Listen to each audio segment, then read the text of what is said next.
Hello dear friend, मैं Shiv sir ground study platform में आप सभी का स्वागत करता हूं। दोस्तों, आज हम लोग बात करने वाले हैं। इससे पहले बीएड का मॉडल आंसर की बना दिया गया वीडियो से आप जाकर डिस्क्रिप्शन बॉक्स में देख सकते हैं या प्लेलिस्ट में। साथ ही अभी हम लोग जो बात करने वाले हैं ये डीएलएड के बारे में बात करने वाले हैं।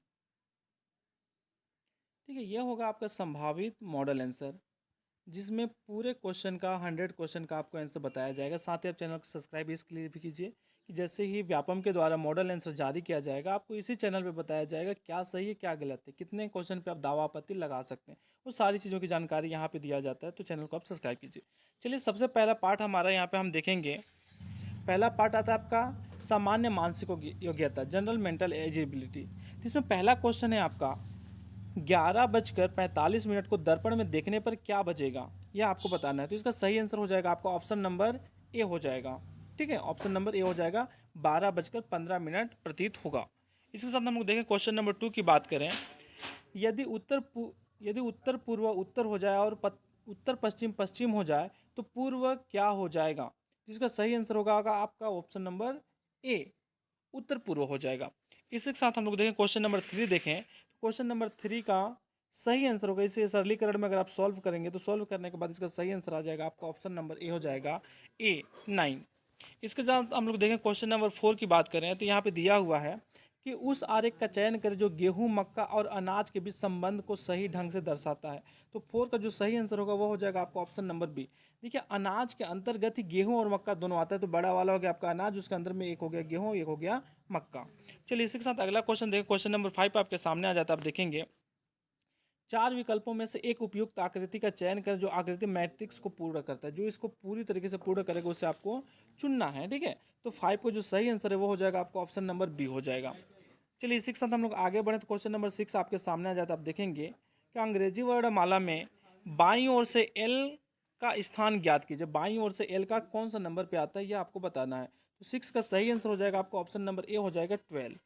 इसी के साथ हम लोग अगला क्वेश्चन देखें तो क्वेश्चन नंबर 7 आपके सामने आ जाता है, आप देखेंगे कि श्रृंखला BKK DMM FOO dash dash dash JSS के लुप्त अक्षरों को ज्ञात कीजिए। तो यहाँ पे 7 का जो सही आंसर हो जाएगा वो होगा आपका ऑप्शन नंबर डी, HQQ होगा। इसी के साथ हम लोग अगला क्वेश्चन देखें तो क्वेश्चन नंबर 8 आपके सामने आ जाता है, आप देखेंगे उत्तर आकृतियों में से उपयुक्त आकृति का चयन कर जो प्रश्न आकृति के प्रश्न चिन्ह को प्रतिस्थापित करेगा। ठीक है, तो यहाँ पे आप देखेंगे ये जो यहाँ पे क्वेश्चन मार्क में क्या आएगा उससे पूछा गया है। ठीक है, तो इसका जो सही आंसर होगा तो क्वेश्चन नंबर 8 का सही आंसर होगा आपका ऑप्शन नंबर डी करेक्ट हो जाएगा। चलिए, इसी के साथ अगला क्वेश्चन देखें तो क्वेश्चन नंबर 9 आपके सामने आ गया, आप देखेंगे क्वेश्चन नंबर 9 है। क्या पूछा गया है कि दी गई प्रतिक्रियाओं में से कौन सा आरोही क्रम में अर्थपूर्ण क्रम होगा। ABCD इन सबको अरेंज करना है, कौन सा आरोही क्रम में होगा वह आपको बताना है। तो 9 का जो सही आंसर है वो हो जाएगा आपका ऑप्शन नंबर डी, ACBD। इसी के साथ हम लोग अगला बढ़े हैं तो क्वेश्चन नंबर 10 आपके सामने आ जाता है, आप देखेंगे क्वेश्चन नंबर 10 है आपके सामने। अगर 8 7 9 इजिकल टू 9, 6 2 5 इजिकल टू 1 तथा 5 8 6 इजिकल टू 9 है तो 7 8 5 इजिकल टू क्या होगा यह आपको बताना है। तो इसका सही आंसर क्या होगा ये कैलकुलेशन करने पे अभी पूरी तरीके से ये नहीं मिल पाया। अगर आपको इसका जवाब सही पता है तो कमेंट बॉक्स में कमेंट करके बताएं। चलिए, देखते हैं अगला क्वेश्चन। क्वेश्चन नंबर 11 आपके सामने है। यदि किसी वर्ष गणतंत्र दिवस गुरुवार को मनाया तो स्वतंत्र दिवस किन दिन मनाया जाएगा। तो 11 का जो सही आंसर वो हो जाएगा आपका ऑप्शन नंबर डी, ज्ञात नहीं किया जा सकता। ठीक है, इस क्वेश्चन से ज्ञात नहीं किया जा सकता, जिस तरीके से डाटा दिया उसके आधार पर ज्ञात नहीं किया जा सकता।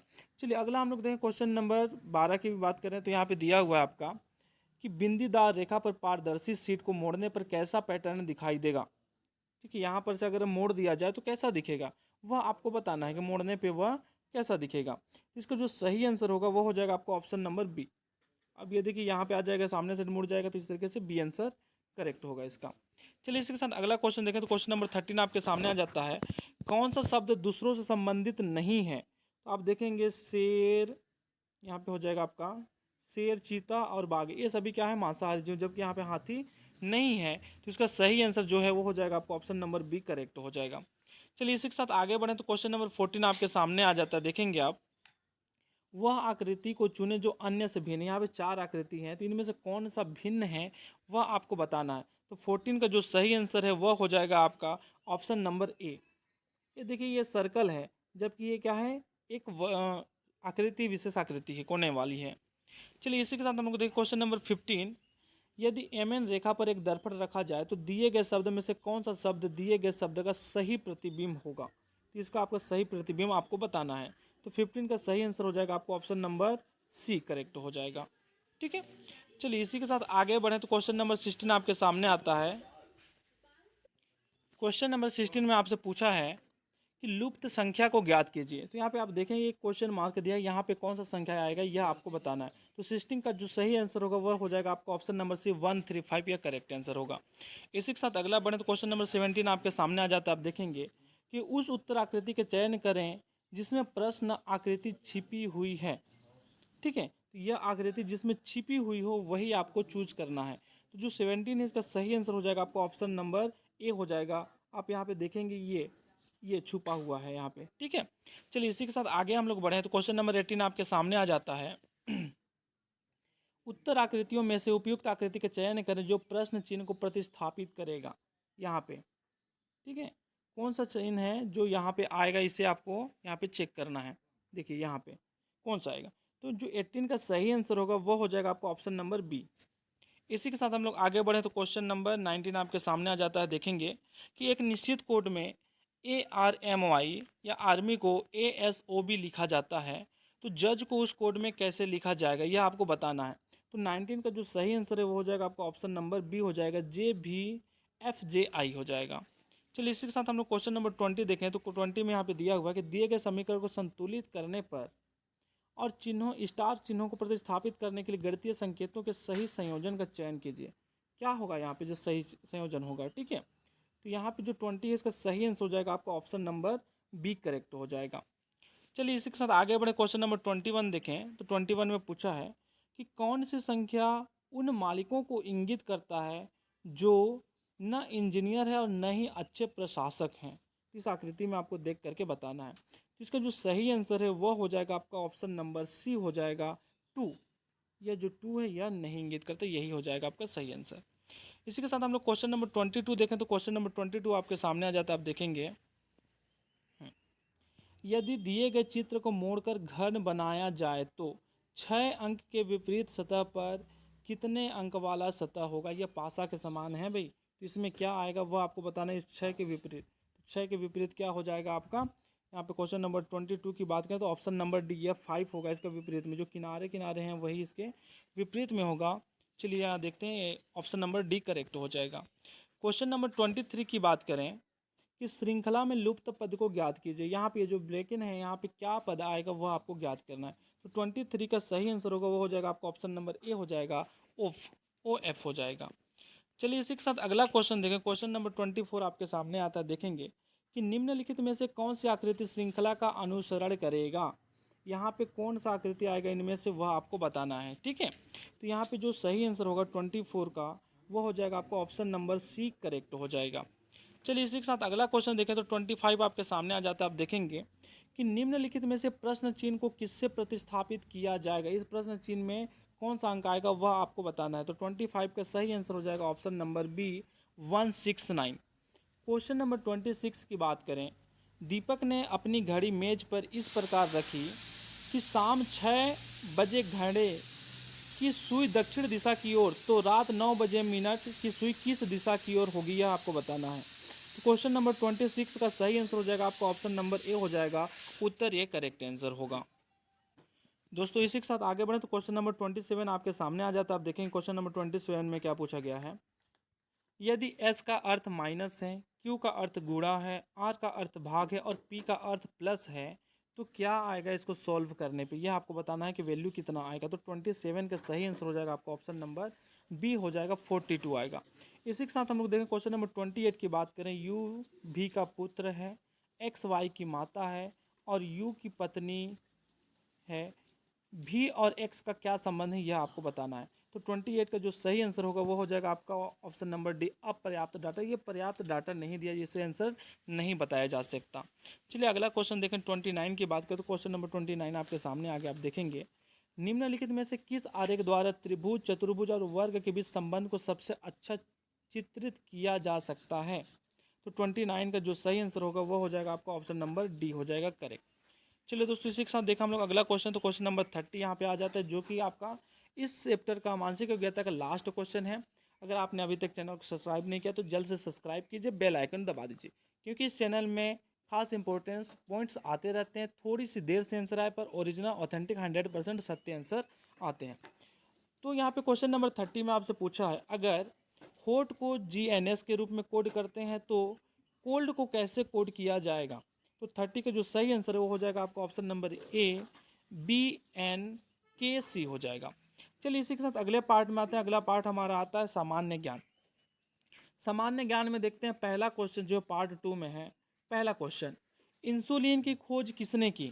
तो इंसुलिन की खोज आपका ऑप्शन नंबर बी चला जाएगा, बैटिंग व बेस्ट ने की थी। इसी के साथ हम लोग देखें क्वेश्चन नंबर 32 की बात करें तो क्वेश्चन नंबर 32 आपके सामने आ जाता है। आप देखेंगे छत्तीसगढ़ आर्थिक समीक्षा 2022-23 निम्न राज्य घरेलू उत्पाद के प्रचलित भाव के आधार पर राज्य में प्रति व्यक्ति आय के अग्रिम अनुमान निम्न है, क्या है। तो ये डाटा से लिया गया क्वेश्चन, इसका सही आंसर होगा आपका ऑप्शन नंबर ए करेक्ट हो जाएगा। चलिए इसी के साथ आगे बढ़े तो क्वेश्चन नंबर 33 आपके सामने आता है। आप देखेंगे कि एक विद्यालय में कक्षा 1 से 5 तक में कुल 60 विद्यार्थी नामांकित हैं। इस विद्यालय में शिक्षा के अधिकार अधिनियम 2009 में कितने शिक्षकों की आवश्यकता होगी, यह आपको बताना है। तो 33 का जो सही आंसर होगा वो हो जाएगा आपको ऑप्शन नंबर डी करेक्ट हो जाएगा। चलिए दोस्तों, इसी के साथ अगला क्वेश्चन देखें। क्वेश्चन नंबर 34 आपके सामने आगे आप देखेंगे सही क्या है। यहाँ पे दो स्टेटमेंट दिया है, दोनों को पढ़ करके आप बताइए कि सही फर्स्ट है या सेकेंड या दोनों ही सही है, क्या है सही है या दोनों गलत हैं। तो 34 का सही आंसर होगा जो वह मुझे अभी तक कंफर्म नहीं हो पाया। अगर आपको पता है तो आप इसका कमेंट बॉक्स में कमेंट करके आंसर बताएं। चलिए अगला देखते हैं। क्वेश्चन नंबर 35 आपके सामने आ जाता है। 35 है, कौन सा आसन रक्त दाब को सामान्य बनाए रखने में सहायक होता है। तो 35 का जो सही आंसर होगा वह होगा आपका ऑप्शन नंबर ए होगा, श्वासन होगा। यह क्या होता है, सही बनाए रखता है। चलिए इसी के साथ हम क्वेश्चन नंबर 36 की बात करें तो अंडमान एवं निकोबार द्वीप समूह कहाँ स्थित है। तो यह जो होगा 36 का सही आंसर होगा आपका ऑप्शन नंबर सी होगा, हिंद महासागर में स्थित है। चलिए इसी के साथ अगला क्वेश्चन देखें तो क्वेश्चन नंबर 37 आपके सामने आ जाता है। आप देखेंगे कि निम्नलिखित में से कौन सा युग्म सुमेलित नहीं है, कौन सा गलत है, वही आपको बताना है इनमें से, ठीक है।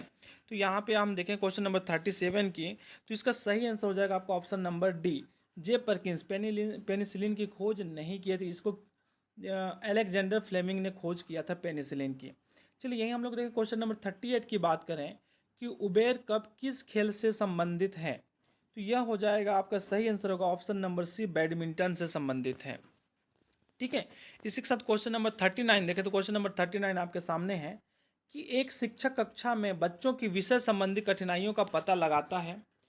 इन कठिनाइयों को दूर करने के लिए अगली पाठ योजना बनाता है, वह निम्नलिखित में से क्या कर रहा है। तो 39 का जो सही आंसर होगा वह हो जाएगा आपका ऑप्शन नंबर बी हो जाएगा, सीखने के लिए आकलन। चलिए इसी के साथ अगला देखें तो क्वेश्चन नंबर 40 आपके सामने आ जाता है। आप यहाँ पे देखेंगे हाल ही में लिथियम खनिज के भंडार किस राज्य में खोजे गए हैं। तो ये करेंट से था आपका, राजस्थान में खोजे गए हैं। चलिए अगला क्वेश्चन देखें। क्वेश्चन नंबर 41 है, सूची 1 और सूची 2 को सुमेलित कीजिए नीचे दिए गए कूट से सही उत्तर, ठीक है। तो ये खोज करता है, ये खोज है, किसने क्या खोज किया है, ये सही आपको मैच करना है। तो 41 का जो सही आंसर होगा वह हो जाएगा आपका ऑप्शन नंबर सी, यह करेक्ट होगा। इसी के साथ अगला क्वेश्चन देखें तो क्वेश्चन नंबर 42 आपके सामने आ जाता है। ऋग्वेद में भारतवर्ष के निम्नलिखित क्षेत्र का वर्णन है, किस क्षेत्र का वर्णन है। तो इसका सही आंसर होगा आपका ऑप्शन नंबर डी होगा, सप्त सिंधु प्रदेश का वर्णन है इसमें, ठीक है। 43 की बात करें, सकल राष्ट्रीय उत्पाद GNP सकल घरेलू उत्पाद GDP से बड़ा होता है तो क्या होगा। तो यहाँ पे इसका सही आंसर होगा आपका ऑप्शन नंबर बी हो जाएगा, निर्यात छोटा होगा किससे, आयात से। चलिए इसी के साथ देखें अगला क्वेश्चन। तो 44 आपके सामने आ जाता है। आप देखेंगे कि निम्नलिखित में से कौन सा दस्तावेज अधिगम के रचनावादी दृष्टिकोण पर केंद्रित है। तो 44 का आपका सही आंसर जो होगा वह हो जाएगा ऑप्शन नंबर सी, राष्ट्रीय पाठ्य चर्चा की रूपरेखा 2005। ये हम लोग देखें क्वेश्चन नंबर 45 की बात करें कि हड़प्पा सभ्यता के अवशेष निम्नलिखित स्थान पर प्राप्त नहीं हुए हैं। तो यहाँ पे 4 ऑप्शन है, इसमें 3 जगह पे मिले होंगे, एक ऑप्शन ऐसा होगा जहाँ पे नहीं मिला है तो वह ऑप्शन होगा आपका ऑप्शन नंबर डी होगा, उज्जैनी में। उज्जैनी में नहीं मिला है। अगला क्वेश्चन देखें तो 46 आपके सामने आ जाता है, शिक्षा का मौलिक अधिकार विषय में क्या सही है। 1 2 3 एक 4 स्टेटमेंट दिया है, कौन सा सही है क्या गलत है वह आपको बताना है। तो 46 का सही आंसर होगा आपका ऑप्शन नंबर सी हो जाएगा, 1 2 3 ये सही है। ये हम लोग देखें क्वेश्चन नंबर 47, वसुधैव कुटुंबकम किससे संबंधित है। तो 47 का सही आंसर होगा आपका ऑप्शन नंबर सी हो जाएगा, महाउपनिषद से। अगला क्वेश्चन की ओर बढ़े तो 48 आपके सामने आ जाता है। आप देखेंगे क्वेश्चन नंबर 48 है, हाँ, सुंदरबन में किस प्रकार की वनस्पति पाई जाती है। तो 48 का जो सही आंसर है वो होगा आपका ऑप्शन नंबर डी, मैग्रो, या जिसे हम ज्वारीय बोलते हैं, इस प्रकार की वन पाई जाती हैं। ये क्वेश्चन नंबर 49 की बात करें कि गौतम बुद्ध का जन्म स्थल था, तो गौतम बुद्ध का जन्म स्थल कहाँ था। इसका सही आंसर होगा आपका option number C, Lumbini one था। अगला बढ़े हम लोग तो क्वेश्चन नंबर 50 आपके सामने आता है। आप देखेंगे कि संयुक्त राष्ट्र महासभा द्वारा 75वें अधिवेशन में मेटल्स अनाजों का अंतर्गत अंतर्राष्ट्रीय वर्ष निम्न में से किस वर्ष को घोषित किया गया है। तो इसका सही आंसर होगा आपका ऑप्शन नंबर सी हो जाएगा, 2023 को घोषित किया गया, ये करंट से है। ठीक है, इसी के साथ पार्ट 2 भी कंप्लीट हो गया। अब हम पार्ट 3 स्टार्ट करते हैं। तो पार्ट 3 स्टार्ट करें इससे पहले आपने अगर चैनल को सब्सक्राइब नहीं किया तो जल्द से पहले आप चैनल को सब्सक्राइब कर दीजिए और बेल आइकन को दबा दीजिए। आपके सपोर्ट से ही मैं कुछ अच्छा कर पाऊंगा, आपके लिए अच्छे कंटेंट लेकर के आ पाऊंगा। चलिए हम लोग देखते हैं पार्ट 3। पार्ट 3 में शैक्षणिक अभिवृत्ति है या एजुकेशनल इंटरेस्ट है। ठीक है, इसमें पहला क्वेश्चन है 51 नंबर, एक शिक्षक छात्रों से 6 समूह बनाने का निर्णय लेता है और चर्चा और रिपोर्टिंग के लिए प्रत्येक समूह को एक उप विषय प्रदान करता है। इस संबंध में किस प्रकार का संचार मॉडल उसकी रणनीति का सबसे अच्छा वर्णन करेगा। तो इस 4 ऑप्शन में क्या सही होगा वह आपको बताना है। तो इसका सही आंसर होगा आपका ऑप्शन नंबर ए हो जाएगा, ट्रांजैक्शनल मॉडल होगा। चलिए इसी के साथ आगे बढ़े तो क्वेश्चन नंबर 52 आपके सामने आता है। आप देखेंगे कि बच्चों के बारे में निम्नलिखित में से कौन सा कथन सही है। तो यहाँ पे A B C D 4 statement दिया है, चारों को पढ़ करके आपको बताना है क्या सही है क्या गलत है। 52 का सही आंसर होगा आपका ऑप्शन नंबर डी होगा, बी सी और डी सही है, बाकी क्या है गलत है। इसी के साथ आगे बढ़े तो क्वेश्चन नंबर 53 आपके सामने आ जाता है। आप देखेंगे आप विद्यालय में शिक्षक हैं, आप पिछले 2 वर्षों में छात्रों को रसायन शास्त्र पढ़ा रहे हैं। हाल ही में भौतिकी के शिक्षक ने इस्तीफा दे दिया और प्रधानाचार्य ने आपको कुछ दिनों के लिए विषय पढ़ाने के लिए कहा। जब तक कि कोई प्रतिस्थापन नहीं मिला आप क्या करेंगे। यहाँ पे स्वीकार करेंगे, अस्वीकार करेंगे, क्या करेंगे, इसके बारे में पूछ रहा है। तो 53 का जो सही है वह ऑप्शन नंबर बी से स्वीकार करते हैं। बच्चों को खाली नहीं छोड़ना है, उनको मोटिवेटेड रखना है, लाइन पे रखने के लिए स्वीकार किया जाएगा। इसी के साथ आगे बढ़े तो 54 क्वेश्चन नंबर आता है कि निम्नलिखित में से किस कौशल में पूर्व ज्ञान का परीक्षण आता है। पूर्व ज्ञान का परीक्षण, तो 54 का जो सही आंसर है वह होगा आपका ऑप्शन नंबर बी हो जाएगा, परिचय का कौशल। चलिए इसी के साथ आगे बढ़े क्वेश्चन नंबर 55 आपके सामने है। नीचे 2 कथन दिए गए हैं, कथन 1 है कथन 2 है। इन दोनों कथन में से क्या सही है यह आपको बताना है। ठीक है, तो 55 का जो सही आंसर हो जाएगा आपका ऑप्शन नंबर सी हो जाएगा, कथन 1 सही है लेकिन कथन 2 गलत है। इसी के साथ आगे बढ़े तो क्वेश्चन नंबर 56 आपके सामने आता है। आप देखेंगे कि मनोवैज्ञानिक अनुशासन को मानते हैं, क्यों मानते हैं, क्या है इसमें। तो 56 का जो सही आंसर होगा वह होगा ऑप्शन नंबर ए, सजा मिलने पर ही सही काम करना, इसलिए वह अनुशासन को मानते हैं। 57 की बात करें कि कक्षा संचार की शुरुआत खाली स्थान से करना चाहिए, किससे करना चाहिए। तो 57 की जो सही आंसर होगी वह होगी आपका ऑप्शन नंबर बी, उपाख्यान से होना चाहिए। ठीक है, चलिए आगे बढ़े तो क्वेश्चन नंबर 58 आपके सामने आता है। आप देखेंगे निम्नलिखित में से कौन समस्या समाधान में बाधा नहीं है। बाधा नहीं उसके बारे में पूछा है, तो इसका सही आंसर होगा आपका ऑप्शन नंबर सी हो जाएगा, 58 का ऑप्शन नंबर सी, सूझ। ये 59 की बात करके काम के लिए भर्ती करते समय आप किसी व्यक्ति में निम्नलिखित में से कौन से गुण देखेंगे। तो 59 का जो सही आंसर है वह हो जाएगा आपका ऑप्शन नंबर डी हो जाएगा, उपरोक्त सभी, समर्पण, कड़ी मेहनत, पेशे में रुचि, ये तीनों चीज़ें हम लोग देखेंगे। इसी के साथ अगला क्वेश्चन देखें तो क्वेश्चन नंबर 60 आपके सामने आता है। आप देखेंगे कि स्तर और समझ स्तर के शिक्षण मॉडल के वाक्य विन्यास में कौन सा चरण प्रमुख है? तो सृष्टि का जो सही आंसर है वह हो जाएगा आपका ऑप्शन नंबर सी हो जाएगा, प्रस्तुति प्रमुख होता है। ये हम लोग 61 की बात करें कि निम्नलिखित में से कौन सा संज्ञानात्मक मॉडर्न से संबंधित नहीं है, तो 61 का जो सही आंसर होगा वह हो जाएगा आपका ऑप्शन नंबर सी हो जाएगा, मूल्य निर्धारण करना यह नहीं है। इसी क्रम में आगे बढ़े तो 62 क्वेश्चन नंबर आपके सामने आ जाता है। आप देखेंगे सीखने का कौन सा हस्तांतरण ज्ञान और विचारों के हस्तांतरण को संदर्भित करता है, जहां सीखने वाला हस्तांतरण करने में एक ही व्यावहारिक श्रेणी में रहता है। ठीक है, इसका जो सही आंसर होगा वह हो जाएगा 62 का आपका ऑप्शन नंबर डी हो जाएगा, शैक्षणिक स्थानांतरण हो जाएगा। चलिए इसी के साथ हम लोग आगे बढ़े हैं। क्वेश्चन नंबर 63 आपके सामने आता है। आप देखेंगे कि इस प्रकार की काउंसलिंग में वे लोग शामिल होते हैं जो स्कूल छोड़ देते हैं और जिनकी कठिनाइयां अधिक गंभीर होने की संभावना होती है। तो किस प्रकार की काउंसलिंग की बात की जा रही है वह आपको बताना है। तो 63 का जो सही आंसर होगा वह होगा ऑप्शन नंबर ए, समुदाय आधारित परामर्श। क्यों छोड़ देते हैं बच्चे, क्यों काउंसलिंग करना, इसके बारे में पूछा है। चलिए आगे बढ़े। क्वेश्चन नंबर 64 की बात करें तो प्राथमिक कक्षा के बच्चों को पढ़ाने की उपयुक्त विधि क्या है? इसका सही आंसर होगा आपका option number D, play way विधि। तो खेल खेल के माध्यम से छोटे बच्चों को आपको पढ़ाना, यही विधि सबसे बेस्ट होती है। यहाँ पे आगे बढ़े। क्वेश्चन नंबर 65 की बात करें कि किस प्रकार का ध्यान एक व्यक्ति को एक कार्य सौंपने के लिए अपनी इच्छा शक्ति का प्रयोग करता है? तो यहाँ पे आपका जो सही आंसर है वो हो जाएगा 65 का ऑप्शन नंबर बी हो जाएगा, अनौपचारिक शिक्षा हो जाएगा। चलिए इसी के साथ आगे बढ़ें तो क्वेश्चन नंबर 66 आपके सामने आ जाता है। देखेंगे यहाँ पे क्या पूछा गया है। यदि एक शिक्षक कक्षा में एक समस्याग्रस्त बच्चे पाता है तो उसे क्या करना चाहिए? क्या उस बच्चे को घर भेज देना चाहिए, या पढ़ाना नहीं चाहिए, या दंड देना चाहिए, या क्या करना चाहिए? तो 66 का जो सही आंसर होगा वो होगा आपका ऑप्शन नंबर डी होगा, बच्चे की काउंसलिंग करें।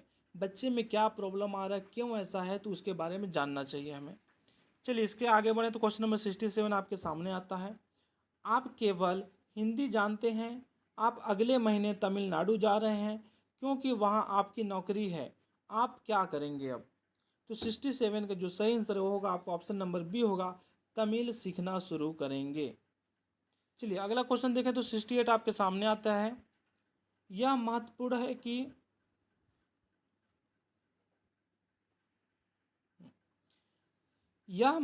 है कि शिक्षक बुद्धि भागफल IQ आधार पर बच्चों को निश्चित समूहों में अलग ना करें। ठीक है, तो इसका जो सही आंसर है वह हो जाएगा आपका 68 का ऑप्शन नंबर डी करेक्ट हो जाएगा। IQ की अवधारणा स्थिर नहीं है और इस पर बच्चों की बेबलिंग भी होती है, इसलिए इसके आधार पे कुछ नहीं करना चाहिए। चलिए इसी के साथ आगे बढ़े हम लोग तो क्वेश्चन नंबर 69 आपके सामने आता है। आप देखेंगे कक्षा में छात्रों द्वारा प्रभावी ढंग से सुनना है, यह क्या होता है, क्या कहलाता है? तो 69 का जो सही आंसर है वह हो जाएगा आपका ऑप्शन नंबर बी होगा करेक्ट, अनौपचारिक शिक्षा में रुचि कहलाता है। चलिए इसी के साथ आगे देखें तो क्वेश्चन नंबर 70 आपके सामने आ जाता है कि अवधारणात्मक संगठन के गेस्टॉल्ट सिद्धांत का कौन सा नियम बताता है कि यदि पर्याप्त आकार का संकेत दिया जाता है तो लापता जानकारी को भरकर संपूर्ण अनुभव करते हैं? इसका जो सही आंसर है वो होगा आपका ऑप्शन नंबर सी होगा, निकटता का नियम।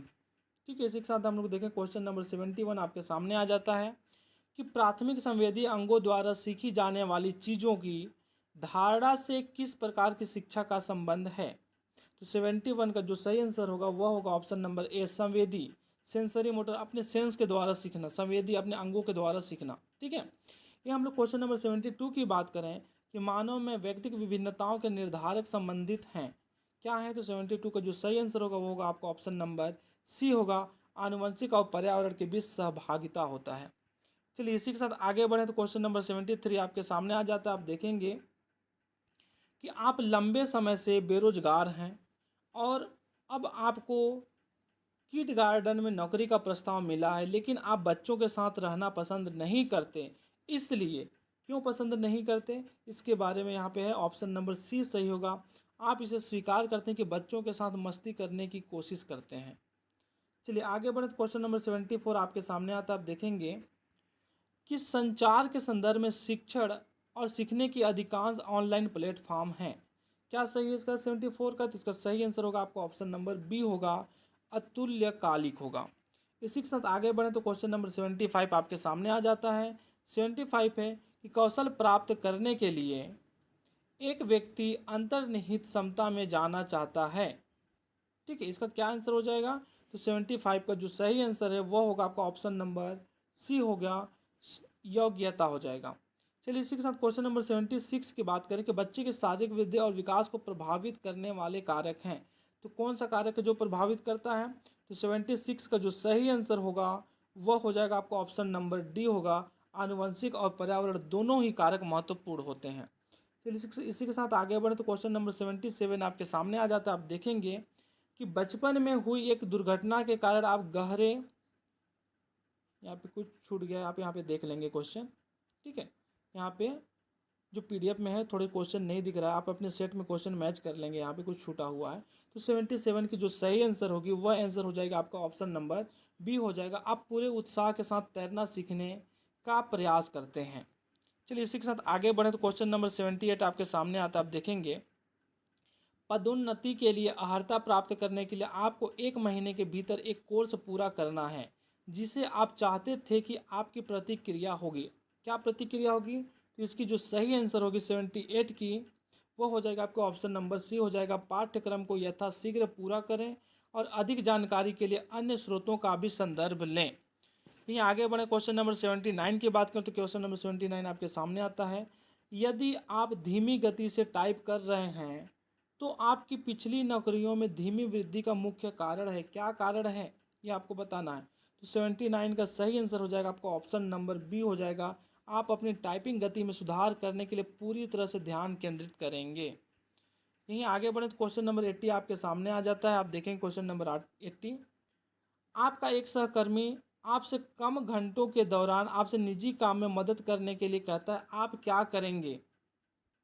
ठीक है, तो यहाँ पे 80 का जो सही आंसर हो जाएगा वो होगा आपका ऑप्शन नंबर बी होगा, आप उसे काम के घंटों के बाद इंतजार करने और उसकी मदद करने के लिए कहेंगे। अगर आपसे कोई अपना आदमी बोलता है तो आप बोलेंगे रुक जा भाई, इस काम को कंप्लीट कर लो इसके बाद करते हैं, है ना, आप मना तो नहीं करेंगे। चलिए आगे बढ़ें तो यहाँ पे आपका पार्ट 3 कंप्लीट हो जाता है। अगला पार्ट आपका आ गया ऑप्शन पार्ट 4 जो है वह है आपका हिंदी, जनरल हिंदी। तो जनरल हिंदी का जो पहला प्रश्न है वह है क्वेश्चन नंबर 81 है कि निम्नांकित में से कौन सा वाक्य सही है। यहाँ पे 4 वाक्य हैं जो अशुद्ध होंगे, एक वाक्य जो होगा वह शुद्ध होगा या सही होगा। तो इसको जो सही आंसर होगा वो है आपका ऑप्शन नंबर ए, देश भर में बात फैल गई, यह सही है। यही हम लोग बात करें क्वेश्चन नंबर 82 की बात करें कि विचारों को बोलकर व्यक्त करने का कौशल कहा जाता है। क्या कहा जाता है? तो यह होगा 82 का सही आंसर ऑप्शन नंबर डी, बोलकर मतलब वाचन करना, बोलना वाचन कौशल कहलाएगा। ये क्वेश्चन नंबर 83 की बात करें कि जिन वाक्यों में एक बात या काम का होना दूसरी बात या काम के होने पर निर्भर करता है उसे किस प्रकार का वाक्य कहते हैं। तो 83 का जो सही आंसर होगा वो होगा आपका ऑप्शन नंबर बी हो जाएगा, संकेतवाचक होता है। एक क्वेश्चन नंबर 84 की बात करें तो क्वेश्चन नंबर 84 आपके सामने आ जाता है कि कैंची किस भाषा का शब्द है। तो कैंची जो है वह आपका है तुर्की शब्द है। 84 का सही आंसर हो जाएगा आपका डी होगा, तुर्की शब्द है। इसी के साथ आगे बढ़े तो क्वेश्चन नंबर 85 आपके सामने आ जाता है। आप देखेंगे कि स्वयं शब्द कौन सा सर्वनाम है। स्वयं जो है वह कौन सा सर्वनाम है, यह आपको बताना है। तो 85 का आपका सही आंसर होगा ऑप्शन नंबर सी होगा, निजवाचक सर्वनाम है। स्वयं खुद के लिए हो रहा है, निजी के लिए हो रहा है। ठीक है, ये हम लोग क्वेश्चन नंबर 86 की बात करें कि ढाक के 3 पात लोकोक्ति का सही अर्थ है। तो ढाक के 3 पात लोकोक्ति का सही अर्थ क्या होगा? ऑप्शन नंबर सी हो जाएगा, स्थिति में जब कोई भी सुधार नहीं होती, परिवर्तन नहीं होती तो हम बोलते हैं ढाक के 3 पात बोलते हैं। एक क्वेश्चन नंबर 87 की बात करें तो क्वेश्चन नंबर 87 आपके सामने आ जाता है। आप देखेंगे देहलता कौन सा समास है। देहलता कौन सा समास है ये आपको बताना है। तो 87 का जो सही आंसर है वह हो जाएगा आपको ऑप्शन नंबर ए हो जाएगा, कर्मधारय समास है। इसी के साथ आगे बढ़े तो क्वेश्चन नंबर 88 आपके सामने आता है कि कौन सा शब्द 88 कौन सा शब्द केस का पर्यायवाची नहीं है। केस अर्थात आपका बाल हो जाएगा, कौन सा पर्यायवाची नहीं है। तो 88 का जो सही आंसर है वो हो जाएगा आपका ऑप्शन नंबर सी हो जाएगा, सरोहू। चलिए इसी के साथ आगे देखें तो क्वेश्चन नंबर 89 देखें। उससे पहले आपने अगर अभी तक हमारे चैनल को सब्सक्राइब नहीं किया तो सबसे पहले आप सब्सक्राइब कर दीजिए और बेल आइकन को दबा दीजिए, ताकि मैं जब भी कोई नया वीडियो लाऊं तो उसका नोटिफिकेशन तत्काल आपको मिल सके। तो 89 का जो सही आंसर होगा वह हो जाएगा आपका, क्वेश्चन क्या है पहले क्वेश्चन पढ़ते हैं कि विराम चिन्हों की दृष्टि से कौन सा वाक्य शुद्ध है। तो विराम चिन्हों का मैं चैप्टर खोला पर इसमें मुझे पूरी तरीके से सटीक आंसर नहीं मिला। मुझे लगता है इसमें सी होना चाहिए पर सटीक नहीं मिला। अगर आपको कन्फर्म है तो आप कमेंट करके बताएं। ये हम लोग 90 की बात करें, क्वेश्चन नंबर 90 कि दो स्वरों का संयुक्त रूप कहलाता है। तो दो स्वरों का संयुक्त रूप तो क्या कहलाता है? संयुक्त स्वर कहलाता है।